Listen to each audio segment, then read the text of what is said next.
Boa noite, André. Tudo bom? Tudo bem, Matheus? Como você está? Tudo bem, né? Dia frio, como você falou, mas terminando. Como que está passando por essa quarentena? Acho que como muita gente, né? Ansioso, preocupado com as consequências que isso vai ter, né, na vida das pessoas, né? A gente, de um lado, tem a questão da saúde, que é super importante, mas do outro lado a gente tem as consequências dessa parada, né? Tanta gente perdendo emprego, tantos negócios fechando. Então é uma situação. Bom, eu nunca tinha visto nada parecido na minha vida e é bem assustador, né? Vamos entrar nesses assuntos com muito detalhe, mas antes de entrar no nosso tema de hoje, que é entender como os cinemas, como a indústria cinematográfica está se moldando e vai se moldar a esta nova realidade durante a pandemia, queria falar um pouco de você, né? Você é administrador de empresas, começou a carreira no Cine Clube da GV.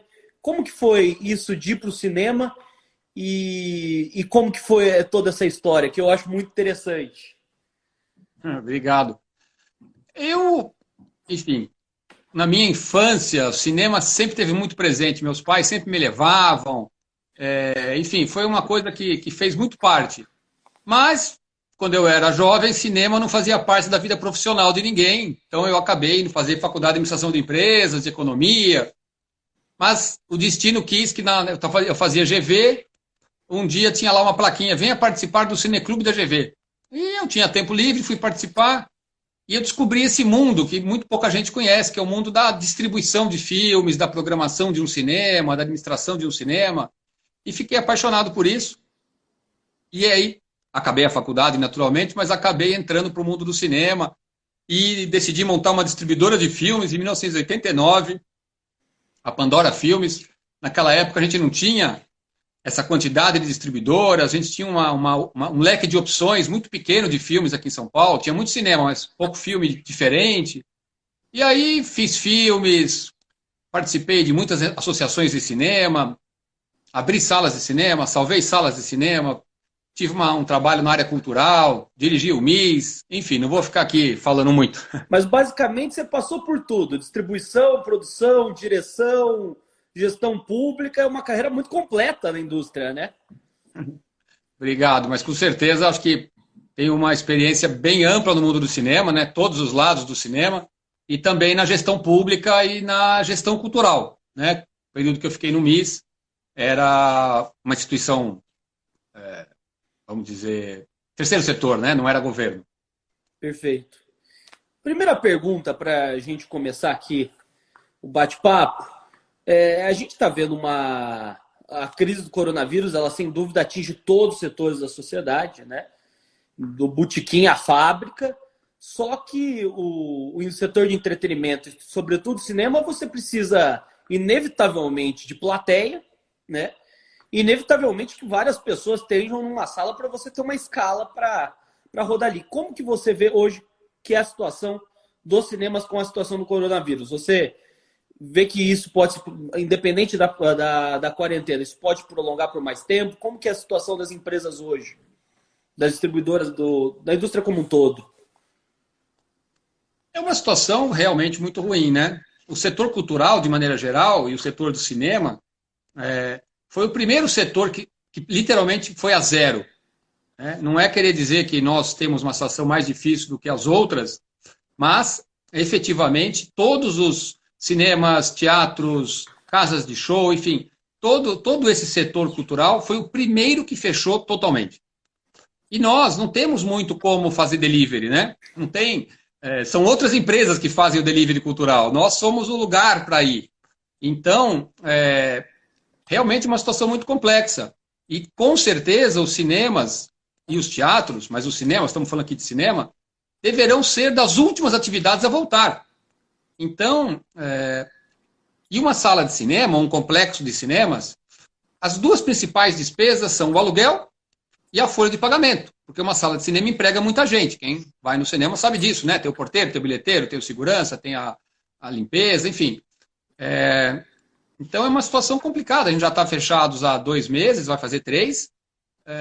Muitos funcionários, aluguel. Então buscando crédito para poder manter o negócio, tentando girar. Mas eu já sei de salas e com certeza nós teremos uma perda de salas, inevitavelmente, salas que não abrirão mais, distribuidoras que talvez também venham a ter problemas. O setor da produção também está sofrendo muito, porque não está se podendo fazer filmes. Uhum. Então também os produtores que tinham um filme pronto não podem lançar.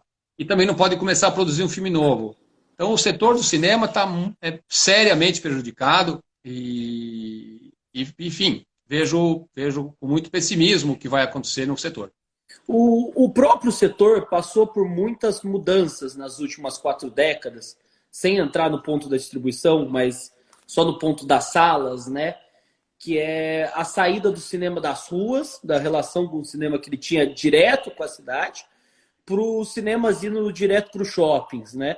Como que você vê essa mudança nessas últimas 3, 4 décadas que a gente vivenciou? Isso é resultado da mudança urbana das cidades, urbanística mesmo.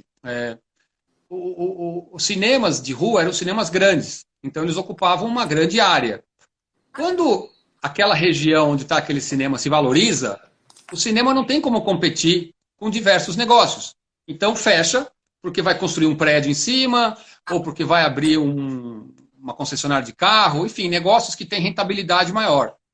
Quando aquela região decai, que é típico os centros das cidades, né, que infelizmente nas grandes cidades, todos os centros, antigos lugares de muito movimento, de muita riqueza, decaíram. Então você vê que é o caso aqui em São Paulo. Né? A Avenida São João tinha, só na Avenida São João, se você pegar 40 anos atrás, não é 100, 40 anos atrás, na Avenida São João, em 4 quarteirões, nós tínhamos 21 cinemas.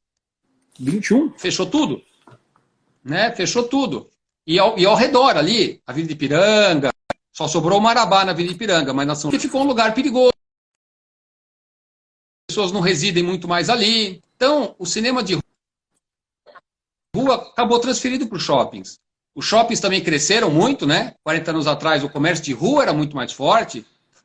E aí, os cinemas se tornaram fundamentais para os shoppings. Os cinemas são âncoras, eles levam o público, eles são fundamentais dentro do plano de negócios de um shopping center.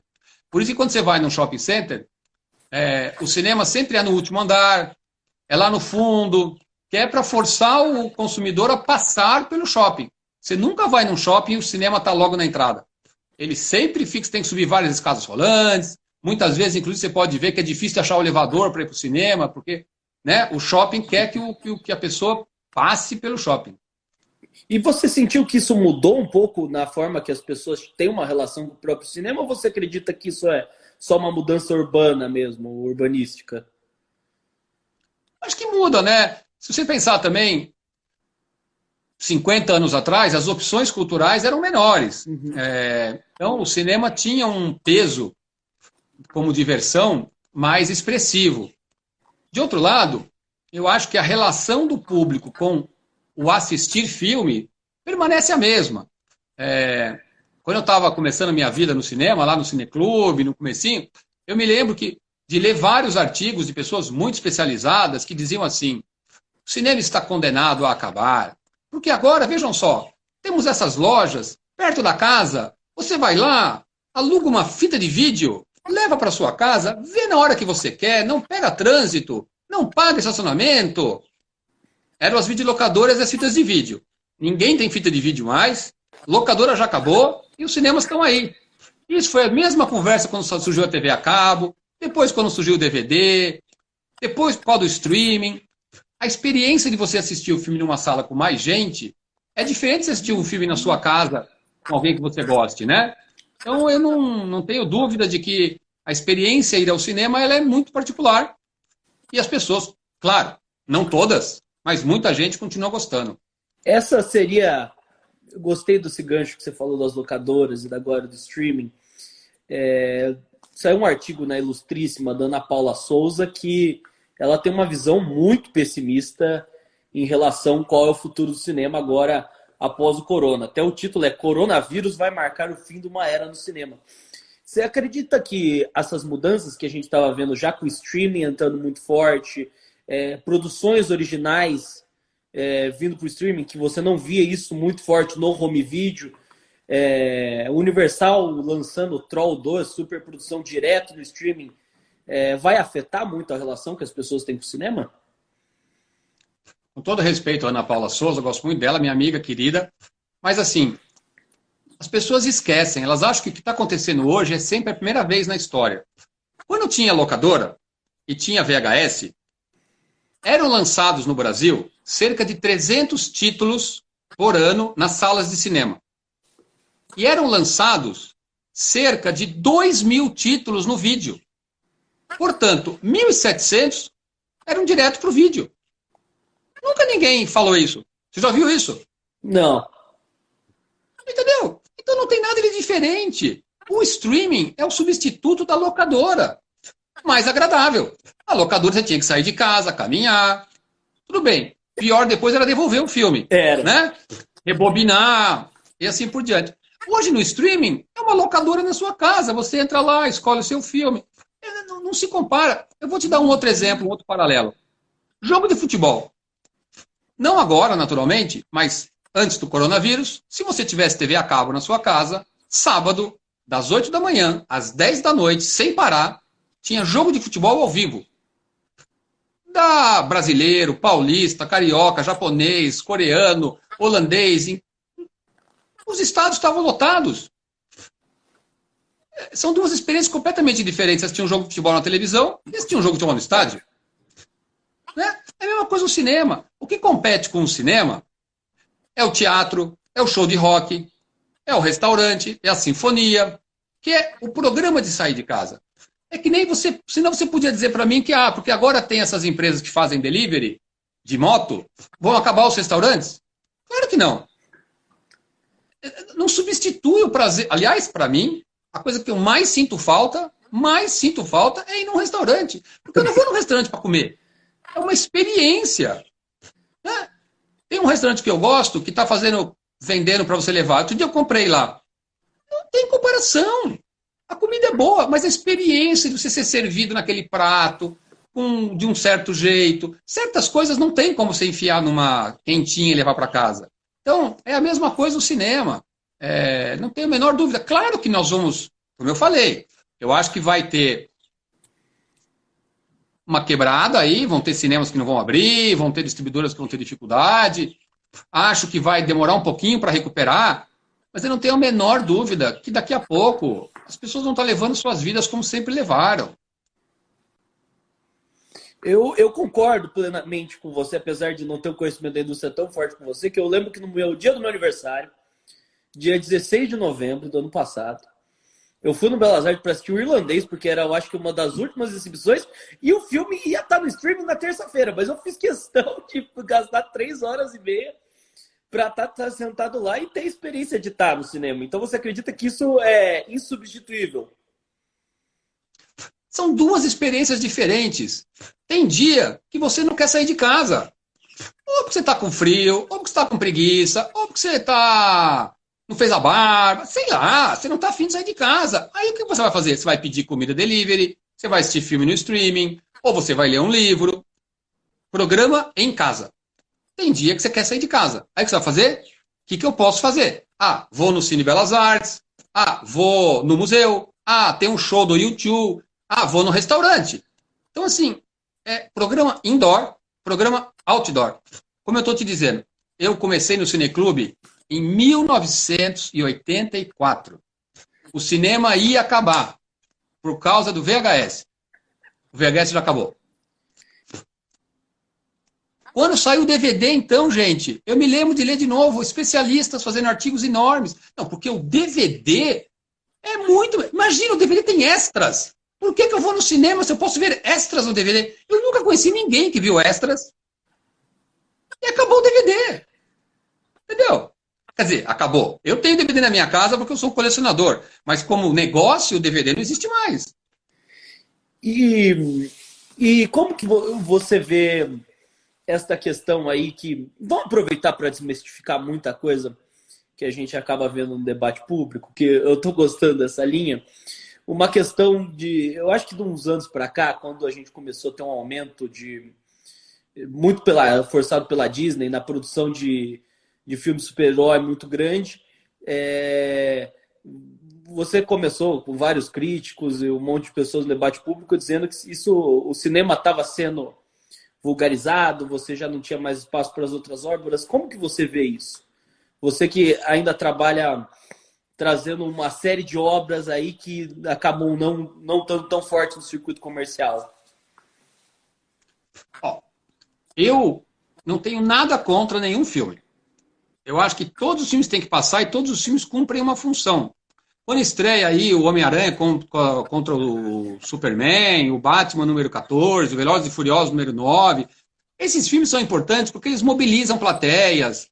Tem gente que nunca tinha ido no cinema que vai. Acho que tudo tá legal. Filme X, Y, Z, eu sou a favor de todos os filmes. O que eu sou contra, há muitos anos, já escrevi artigo, já dei entrevista, falo, que é um absurdo, é quando você tem um filme estreando em 90% dos cinemas do Brasil. Isso é um absurdo, porque isso é competição desleal. Isso é um prejuízo para o consumidor. Não é um prejuízo só para o distribuidor, nem para o filme brasileiro. O consumidor não tem opção. Né? Recentemente, nos últimos 2 anos, foram diversos casos que você chegou a ter 2 filmes ocupando todas as salas dos cinemas. Né? Quer dizer, todas, estou exagerando, mas quase todas.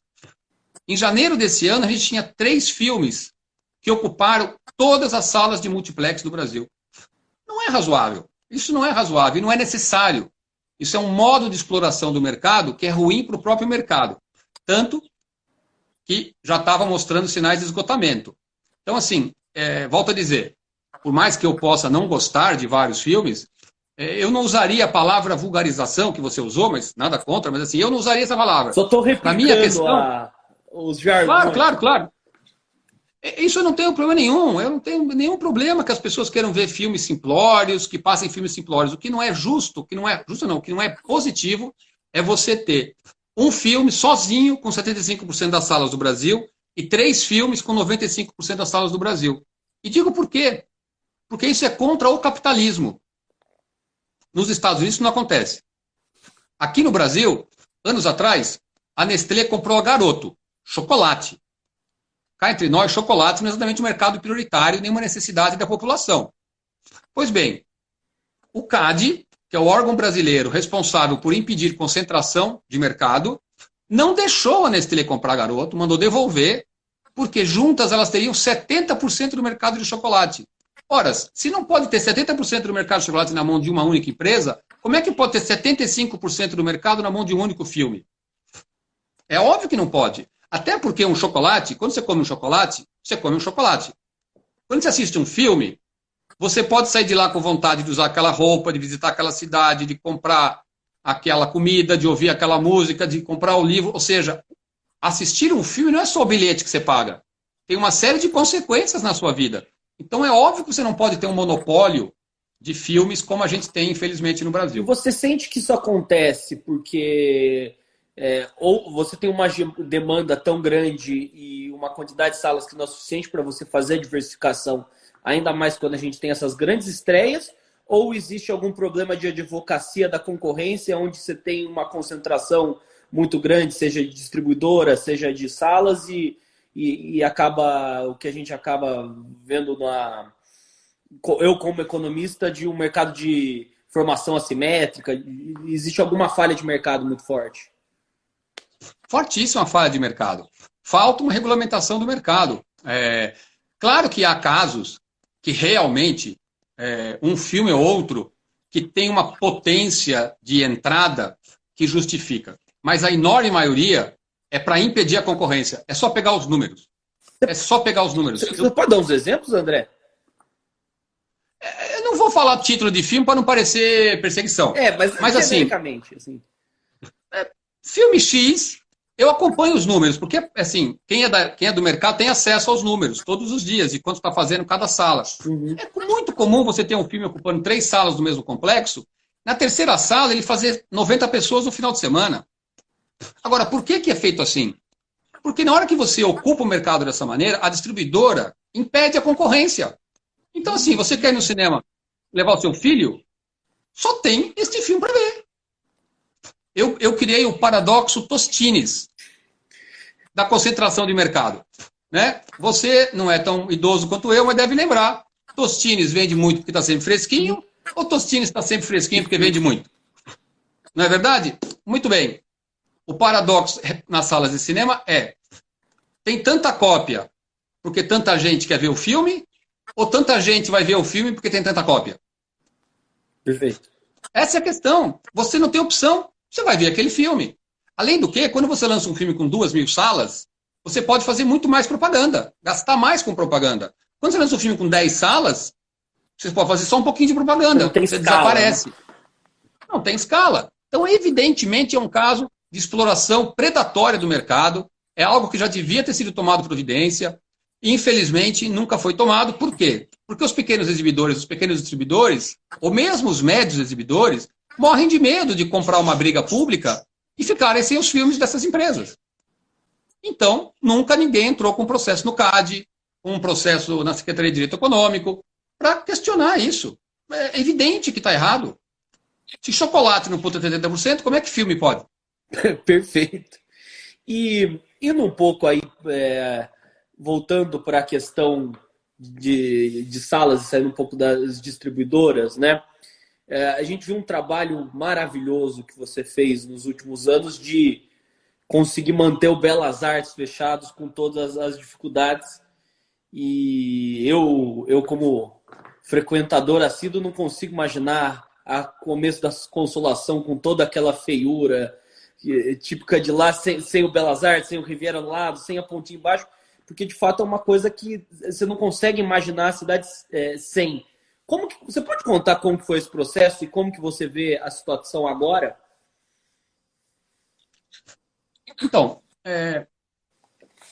eu era um frequentador do Belas Artes, obviamente, né, adorava. E aí eu li uma pequena notícia que o Belas Artes ia fechar no final de 2002. Eu fui procurar o dono do cinema, não do imóvel, o dono do cinema, e falei para ele que ele não podia fechar. E fiz um acordo lá com ele. Uns meses depois, ele falou que realmente não queria ficar, e eu, vamos dizer, comprei o cinema dele. Obviamente, paguei a cinema de promissória, né, porque não tinha dinheiro para isso. Fiz um novo contrato com o proprietário de aluguel e fui atrás de patrocínio. Convenci 3 amigos, os sócios da O2 Filmes, o Fernando Meirelles, o Paulo Morelli, o André Barata, a entrarem de sócios comigo. Eles ajudaram a conseguir um patrocinador, um banco na época. E a gente, então, fez uma reforma e reabriu o cinema. Aí, final de 2010, o proprietário me disse que queria o cinema de volta e a gente, infelizmente, teve que fechar no começo de 2011, né? Março de 2011. Mas aí aconteceu aquele fenômeno maravilhoso que foi uma mobilização popular completamente autônoma, independente, que transformou esse fato num fenômeno. Passeata, abaixo-assinado, mobilização, autoridades. E aí, mesmo fechando, essa mobilização continuou viva. Criaram um movimento Belas Artes, do qual eu nunca fiz parte. Enfim. E, ao longo do tempo, essa vibração continuou, até que o prefeito Haddad me chamou, junto com o secretário dele, na época, o Juca Ferreira, para a gente ver o que era possível. E aí, reaproximei do proprietário, conversamos, eles ajudaram muito. Na época, conseguiram um patrocínio da Caixa Econômica. Esse patrocínio ajudava a pagar o aluguel, porque esse é o grande problema do cinema de rua, como eu falei lá atrás. O cinema ocupa uma área, 3.000 metros quadrados, mas a área de ganhar dinheiro é 30%, que são as poltronas. Perfeito. O resto eu tenho que ter um monte de banheiro, área de circulação, área de recepção, saída de emergência. Então, se você pensa numa loja de departamentos ocupando a mesma área, a cada metro quadrado tem uma gôndola. Em loja de departamento não tem banheiro. Perfeito. Não tem lobby, né? Então, o que eu posso pagar de aluguel num cinema é menos do que outros negócios. Num ponto valorizado como aquele, mesmo o cinema indo bem, a conta não fecha. Então, o patrocínio foi importante para ajudar a pagar o aluguel. E aí o cinema voltou e tem ido super bem. Aí nós perdemos o patrocínio desse banco e nós conseguimos, o ano passado, o patrocínio da cerveja Petra, que tem sido nossa parceira desde então e que foi maravilhoso. Faz um ano, né? Dia 1º de maio do ano passado que a gente anunciou essa parceria e eles têm sido grandes parceiros. E é isso, o patrocínio paga o aluguel. a operação do cinema paga todas as outras despesas. Perfeito. Daí a folha. E agora com a crise do coronavírus, como que fica a situação de manter o cinema sem público? Especificamente no caso do Bela. Claro. O que a gente fez foi, primeiro, a gente conseguiu uma negociação com o proprietário, que foi razoável, de diminuir um pouco o valor do aluguel. Nós também fizemos um crowdfunding super bacana, que teve um apoio de 700 pessoas, a gente arrecadou um valor, todo esse dinheiro está sendo usado para pagar a folha de pagamento. E essa semana a gente vai começar uma campanha nova, que é um leilão. Diversos artistas, amanhã é o primeiro, inclusive, diversos artistas doaram objetos pessoais, assim, maravilhosamente, carinhosamente, para a gente fazer leilões e o dinheiro arrecadado vai ser usado todo para pagar a folha de pagamento desse mês da nossa equipe. Assim, muitos artistas, inclusive, entre lá no site do cinema, Petro Belas Artes, para quem não entrou ainda, que você vai saber, são mais de 40 artistas, não vou citar nenhum para não privilegiar, vou citar o Fábio Porchat, que foi um dos que mais ajudou, que está doando a medalha que ele ganhou do Emmy. Imagina, um prêmio internacional, ele doou a medalha dele, que vai ser leiloada para contribuir com o cinema. Então, essas ações, né, me deixam muito feliz, porque mostram como o cinema tem esse carinho do público, das pessoas, dos artistas, né? Ele não é mais um cinema, né? Ele é o cinema de São Paulo, é um cinema querido, e muito pelo que a gente faz, né? Eu vou falar uma outra coisa aqui, se estiver falando muito, você me interrompe, hein? Não, tá aqui para isso, por favor. Ano passado, estreou Os Vingadores.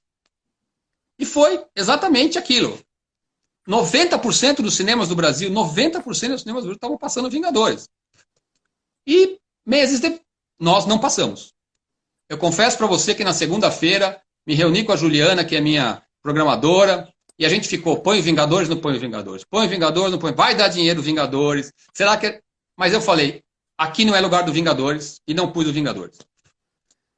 6 meses depois tive uma reunião na Disney, que é a distribuidora do Vingadores. O vice-presidente de marketing da Disney, vice-presidente de theatrical, mais a equipe de programação, para falar de possíveis parcerias e tal.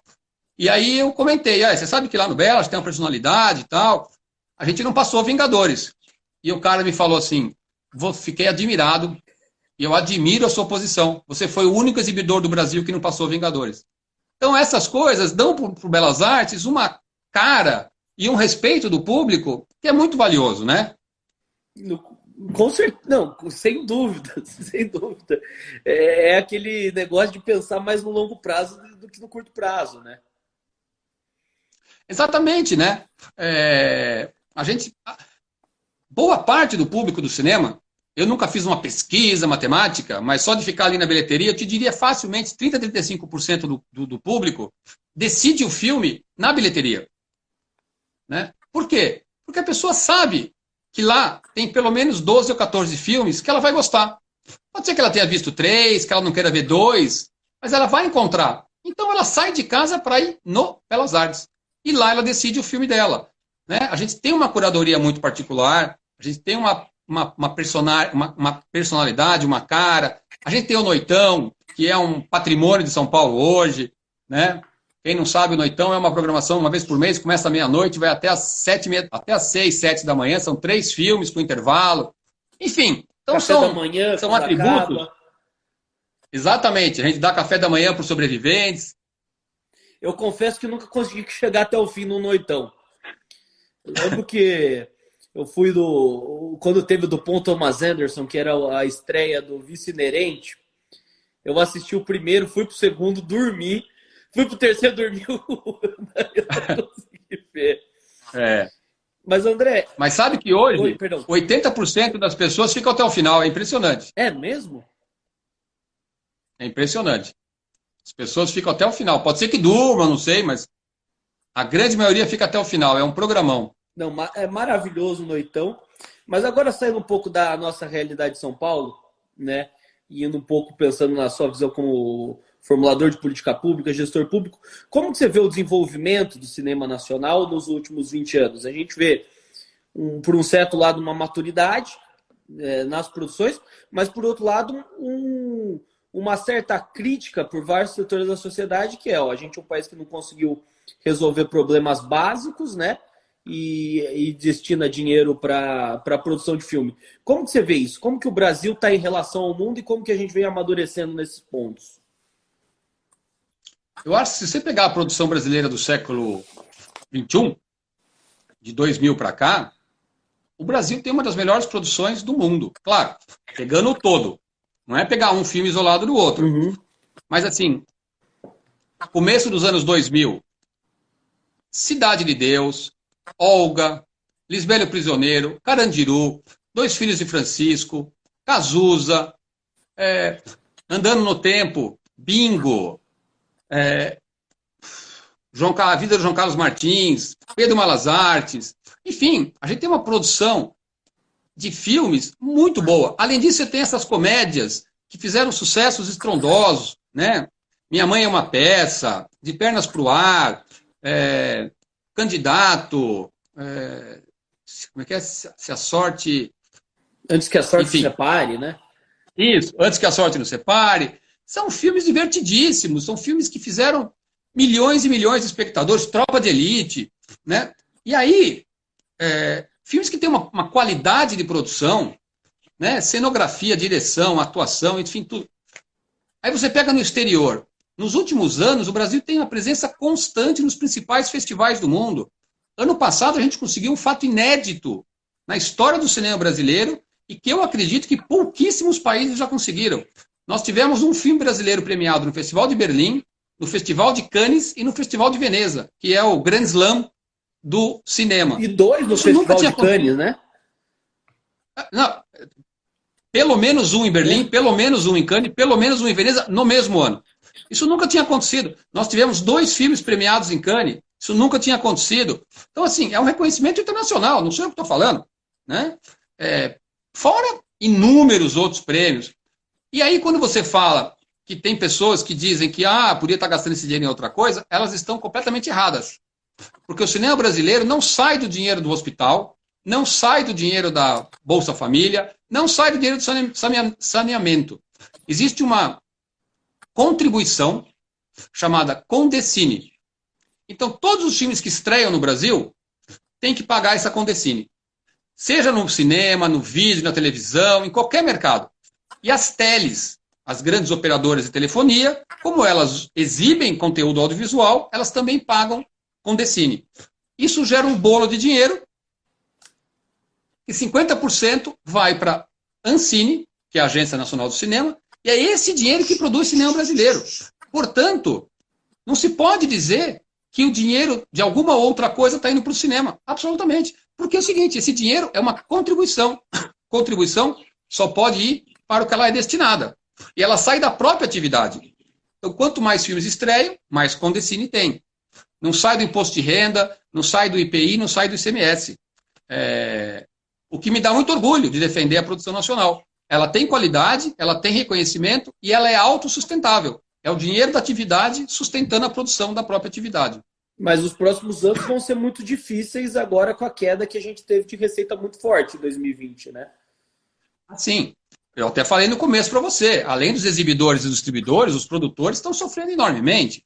Porque os filmes que estão prontos terão baixa renda, porque quando eles entrarem, infelizmente, o mercado ainda não vai estar aquecido. Os filmes que eram para ser produzidos pararam, então até voltar a produzir. Então, com certeza, os produtores, eu acho, serão muito prejudicados. É até difícil dizer quem vai ser mais prejudicado, né? Mas, enfim, o setor da exibição, com certeza, é o mais prejudicado no mundo cultural, porque os valores são maiores e os investimentos são maiores. Perfeito. Mas eu quero ainda explorar mais um pouco o que está interessante da sua parte como gestor público, né? Segunda-feira passada, a gente recebeu aqui o professor Fernando Schuller para a gente falar de reforma do Estado e ele discorreu longamente, de uma maneira muito profunda, sobre a questão das organizações sociais, né? Como que você vê a importância da organização social, do modelo de organizações sociais para o desenvolvimento dos projetos da cultura no Brasil? Fundamental. Aliás, adoro o Fernando, é um baita cara, né? Escreve bem, fala bem, concordo muito com esse ponto de vista dele. Eu trabalhei no MIS, o MIS é administrado por uma organização social. Aqui no estado de São Paulo, a gente tem os museus mais estruturados do Brasil, porque eles estão há 20 anos sob a gestão de organizações sociais. Não tem mais como o Estado administrar equipamentos públicos de cultura na administração direta. Eu trabalhei como secretário da Cultura do município de São Paulo 2 anos. É triste ver a situação que estão os equipamentos.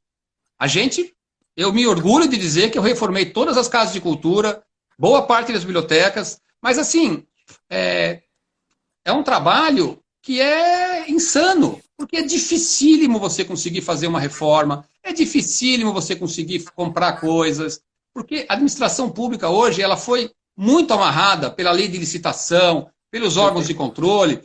E, é claro, se você pensa em obras de 1 bilhão, precisa ter esses controles. Perfeito. Mas para comprar 50 livros, fica inviável. Você não consegue comprar. Né? Porque a lógica do controle das grandes obras é aplicada a pequenas compras. Por exemplo, a gente ia fazer a virada cultural. Bom, fazia-se uma programação. Vamos contratar a Gal Costa. Você tem que ter 3 orçamentos. Mas só tem uma Gal Costa. Exatamente. Entendeu? Mas como na lógica da licitação tem que ter 3 propostas, eles querem 3 propostas de Gal Costa. Entendeu? Aí você vai explicar, tem que fazer parecer. Você gasta um mês para lá e para cá para contratar um artista. Não faz o menor cabimento, né? Não tem sentido. E aí você acaba muitas vezes não fazendo algumas coisas, porque o trabalho que dá para fazer não vale a pena. A gente, na cidade de São Paulo, ainda tem muitos equipamentos públicos que pode ir para o modelo de organização social? Na Prefeitura de São Paulo, todos os equipamentos, com exceção do Teatro Municipal, estão na administração direta. Portanto, são 54 bibliotecas, 15 casas de cultura, 11 centros culturais, 10 teatros, tudo na administração direta. O governo do Estado é que há muitos anos colocou em organização social. Então, você pega o Museu do Futebol, o MIS, a Pinacoteca, a Sala São Paulo, o Museu Afro, esses todos são administrados por OS. Vê a diferença. E também permite Vê a diferença. E se incentiva mais doação privada por meio de OS, né? Você incentiva a doação privada, você pode ter patrocínio, você pode ter Lei Rouanet, você pode ter bilheteria, você pode ter um restaurante funcionando e pagando aluguel, você pode ter estacionamento, você pode ter inúmeras receitas. Quando eu estava no MIS, eu fiz o Castelo Rá-Tim-Bum, né? Foi um evento de proporções bíblicas. Fizemos uma exposição do Tim Burton. A exposição do Tim Burton eu posso te dar números. A gente colocou para dentro do museu, só na exposição do Tim Burton, 2 milhões de reais.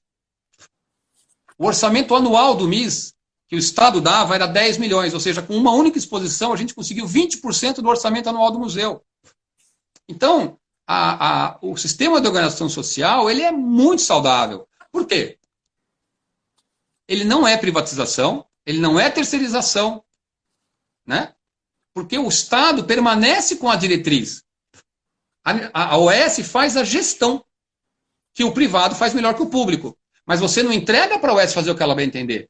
Você tem que ter reuniões para discutir o plano de trabalho, você discute a linha de estratégia daquele espaço cultural. Então, o Estado permanece com participação na decisão, mas você tem um privado fazendo a administração. É muito melhor. O caso de São Paulo é o melhor exemplo de sucesso. E se você compara, como eu tive a possibilidade de comparar, como estão os equipamentos municipais e como estão os do Estado, você vê a diferença. E André... E veja, é importante dizer o seguinte, também para ninguém achar que tem pessoas super dedicadas nos equipamentos da prefeitura, tem profissionais super qualificados, tem gente super dedicada. Não é que a prefeitura não cuida, eu não estou criticando a gestão anterior, nem a gestão atual. Não. É porque é difícil. É muito difícil. É muito difícil. E uma coisa que, assim, falando com pessoas do setor e de fora do setor da sociedade, é meio um consenso que tem o MIS antes de André e o MIS pós-André. O que foi importante para catapultar o museu, assim? Qual que foi a... Foi um conjunto de ações, né? Mas primeiro foi usar todos os espaços do museu, né? O museu nos anos anteriores estava muito limitado a algumas exposições de um tema único, muito específicos, que não encontravam muito eco na sociedade. Eram de muita qualidade, mas não encontravam eco na sociedade.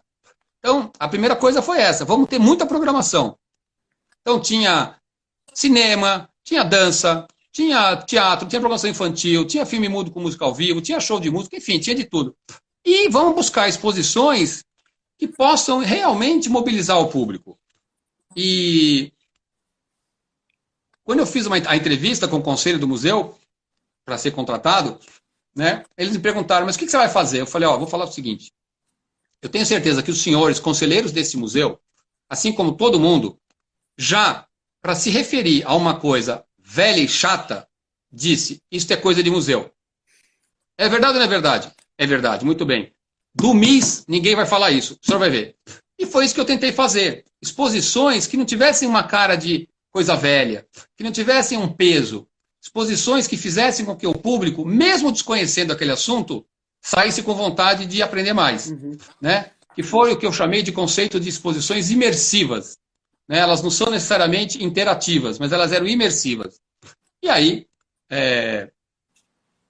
acho, modéstia à parte, que mudei a expectativa do público de São Paulo em relação às exposições da própria cidade de São Paulo. Muitas exposições passaram a ter outro padrão depois do que a gente fez lá. Stanley Kubrick, David Bowie, Castelo Rá-Tim-Bum, Tim Burton, Renato Russo, enfim, várias exposições. As redes sociais do Instagram foram importantes para catapultar o MIS? Possibilidade de tirar foto? Com certeza. Com certeza. Quando eu entrei lá, o MIS tinha redes sociais com 1.000, 2.000 seguidores. Aí eu conversei muito com a equipe, a gente trabalhava muito próximos, era uma equipe muito talentosa. Quando eu saí de lá, o MIS era o museu do Brasil com a rede social mais movimentada. Né? E isso, dados oficiais que podem ser tirados aí de uma instituição que eu não sei muito bem o nome. Mas, enfim, tinham mais de 200.000 seguidores nas nossas redes sociais, a gente tinha 1 milhão e não sei quantos mil, enfim. Então, isso foi muito importante, né? A comunicação é muito importante. Você tem que também saber comunicar para as pessoas para que elas saibam o que você está fazendo. Mas também você tem que ter uma coisa boa para comunicar. Não adianta também ficar inventando redes sociais e não entregar, não adianta nada. Permitir tirar foto dentro do museu foi uma inovação que você trouxe também, né? Foi, exatamente.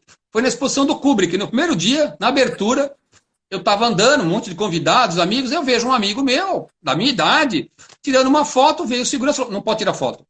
Aí o cara perguntou pro guarda, mas por que não pode tirar foto? É proibido tirar foto. Aí os dois me olharam. Eu falei, agora ferrou, né? Eu saí correndo. Porque eu não podia desautorizar o segurança, porque realmente estava escrito proibido fotografar. No dia seguinte, eu chamei a minha equipe do acervo. Eu falei, por que não pode tirar foto na exposição? Porque é proibido. Proibido por quê? Porque pode estragar uma obra. Eu falei, mas essa exposição do Kubrick tem objetos. Não tem quadro, não tem objetos desse tipo. Realmente não tem problema. Eu falei, não tem problema, está permitido fotografar na exposição. E foi fundamental, porque a gente foi no primeiro final de semana do Kubrick, top trend do Twitter. Porque aí começou o quê? Todo mundo tirava foto, postava, aí as pessoas também queriam tirar foto e postar.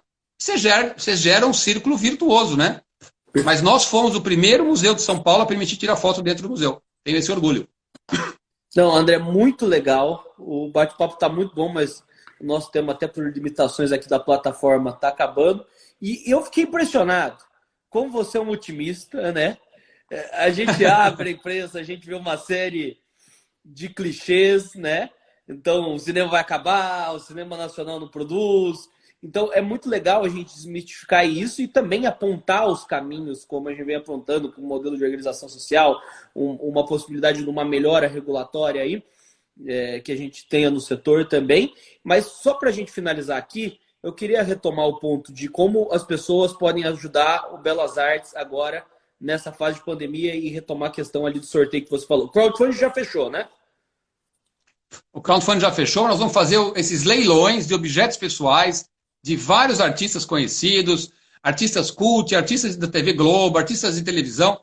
no site do Belas Artes você tem as informações. Amanhã já começa. São 2 leilões por dia.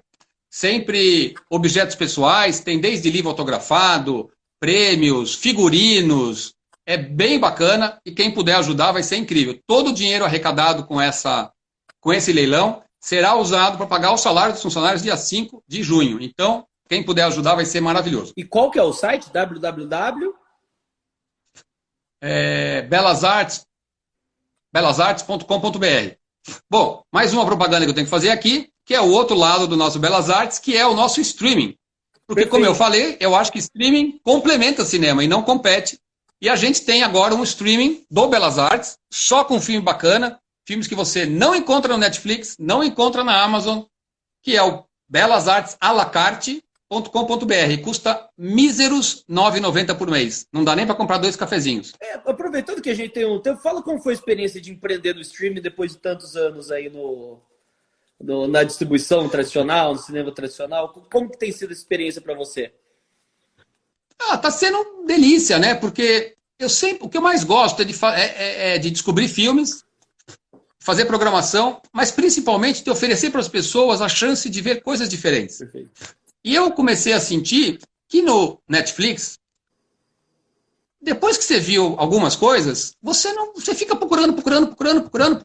E eu comecei a ouvir isso muitos meus amigos. Pô, eu queria tanto ver tal filme. Eu falei, vou fazer. Tô com vontade de ter um cara Fellini aí, não tem no Netflix.